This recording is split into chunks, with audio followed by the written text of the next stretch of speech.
இதெல்லாம் எதுக்காக செய்யறேன்னா எல்லாம் ஒரு சான் வயிற்றுக்காகத்தான். அதனால உங்க பையில இருக்கிறது கையில இருக்கிறது எல்லாம் எடுத்து கீழே போடுங்க. போகும்போது ஜக்கம்மா திருப்பி தருவான். போடுங்க ஐயா, ஐயா போடுங்க. போடுங்க ஐயா. என்னடா சொல்லி வாய் முள்ள அள்ளி வீசுறாங்க. அப்ப நம்மளும் போட்டாதான் மரியாதை இருக்கு.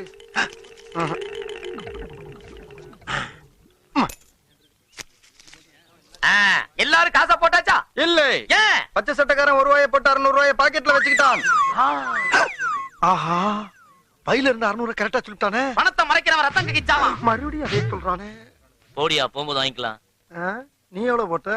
நான் தான் என் பாக்கெட்ல இருந்து 10 ரூபா போட்டேன்ல. ஏய்யா 10 ரூபாயை போட்டுவிட்டு நீ 600 ரூபாய் போட சொல்லியாடி. எனக்கு என்ன, நீ ரத்தம் கக்கி தான் சாக போற. ரத்தம் கக்கியா? என்னடா ரொம்ப பயமுறுத்துறீங்க என்ன? ஐயா கொடுத்த காசுலடா அது.